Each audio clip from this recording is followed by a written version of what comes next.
آج prime minister نے جو تقریر کی ہے خاص طور پہ خارجہ پالیسی انڈیا دیگر بہت سارے ایشوز چینی اور اس کے اوپر بات کی ہے، کیا کمنٹ کرتے ہیں آج؟ میں سمجھتا ہوں آج وزیر اعظم عمران خان کی بڑی مفصل تقریر تھی. انہوں نے ملک کے جتنے معاملات تھے ان کو اجاگر کیا.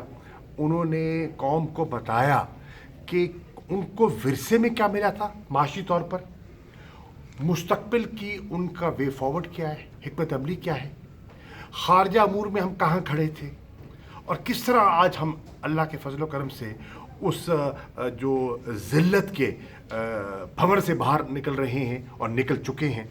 کس طرح معاشی طور پر ہم نے جو قوم کی جو ہتھکڑیاں ہیں اس کو ہم نے قوم کو آزاد کرنا ہے، کس طرح احتساب کے عمل کو ہم نے اس ملک میں نافذ کرنا ہے، کس طرح ہم نے انسانیت کو ترجیح دینی ہے، کس طرح ہم نے اس ملک میں قانون کی حکمرانی جو ہے اس کا نفاذ کرنا ہے اور سب کو رول آف لا کے نیچے لانا ہے.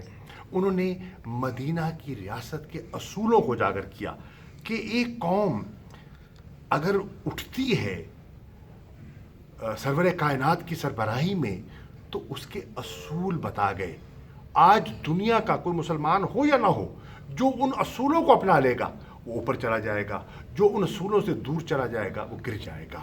تو آج احتساب کے جو ایلیٹ، انہوں نے کہا ایلیٹ کیپچر، کہ اس ملک کا چھوٹا سا طبقہ کس طرح ملک کے وسائل پر قابض ہے اور ایک غربت کا سمندر ہے، اس کو ہم نے ان کو کیسے وہاں سے نکالنا ہے.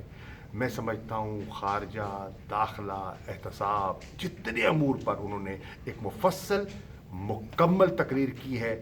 اور میں تحریک انصاف کا کارکن اور ممبر آف پارلیمنٹ جتنے تھے، آج ممبر آف پارلیمنٹس کا جو آپ نے جوش دیکھا، جو ان کے چہروں پہ آپ نے چمک دیکھی، وہ آپ کے سامنے تھی. اور آج میں سمجھتا ہوں کہ کیونکہ پوری قوم نے تقریر سنی ہے، تحریک انصاف کا کارکن جو ہے اس کو دوبارہ ایک نیا، ایک جسے کہتا ہے نا ایک نظریاتی، اس کو ایک اس کا راستہ بتایا گیا کہ اس راستے پہ ہم نکلے تھے اور انشاءاللہ بنائیں گے نیا پاکستان. اچھا شاہ صاحب، ایک آخری بات، افغانستان کے حوالے سے بھی پرائم منسٹر نے کہا کہ آج پالیسی ساری دنیا کے سامنے ہے، ہم کسی جنگ کا حصہ نہیں، امن کا حصہ بنیں گے. ڈیولپمنٹ کیا ہے خطے کی، لداخ؟ اور انہوں نے کہا کہ ہم نے دنیا کو قائل کیا، ہم نے منافقت نہیں کی، ہم جنگ کا حصہ نہیں بنے، ہم امن کا حصہ بنے، ہم نے دنیا کو قائل کیا. انہوں نے کہا کہ کس طرح تعلقات بگڑے ہوئے تھے اور ہم نے تعلقات کو بحال کیے، کس طرح مسلم امہ کے اندر تقسیم کی جا رہی ہے اور ہم اس کو دنیا توڑنے کی اور ہم جوڑنے کی کوشش کر رہے ہیں. انہوں نے کہا کس طرح امریکہ کے سامنے ہم نے سر اٹھا کے بات کی، اقوام متحدہ میں کس طرح ہم نے کشمیر کا مقدمہ پیش کیا. 45 سالوں کے بعد 1965 کے بعد 2 مرتبہ سلامتی کونسل میں کشمیر کا تذکرہ ہوا.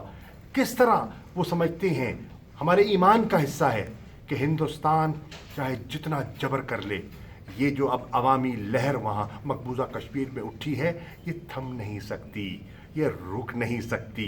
وہ 100 دیواریں کھڑی کر لے، وہ 105 اگست کے اعلانات کر لے، کشمیر ان کے ہاتھ سے نکل چکا ہے کیونکہ ذہنوں سے اور دلوں سے لوگوں نے ان کے فیصلوں کو مسترد کر دیا ہے. آپ کی نظر میں سب سے بڑا نقطہ کیا تھا آج کی تقریر کا؟ ایک کلیئرٹی تھی. انہوں نے بتا دیا کہ یہ جو میرے مخالفین کہتے ہیں، انہوں نے کہا میرا کسی سے دشمنی نہیں ہے، میرا کسی سے ذاتی جھگڑا نہیں ہے، نمبر 1.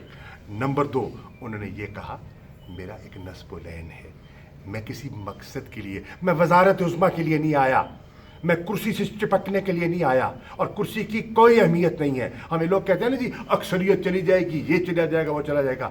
میں بالکل پاکستان تحریک انصاف کے وائس چیئرمین ہونے کے ناطے سے کہہ رہا ہوں، کرسی کی کوئی اہمیت نہیں ہے، ہمارے نظریے کی اہمیت ہے. ہم تبدیلی کے لیے آئے ہیں، کرسی جاتی ہے تو جائے، اصولوں پہ سودا نہیں کریں گے. شاہ صاحب last question, Shah Sahib being vice chairman of the P T I, Shah Sahib member assembly بھی کچھ مطلب ان کے بھی تحفظات ہیں، شکایتیں ہیں، اور الٹیمیٹلی انشاءاللہ جتنے ممبر ہیں ہمارے محترم ہیں، ہمارے بھائی ہیں، ان کی شکایات کو ہم دور بھی کریں گے، سینے سے بھی لگائیں گے.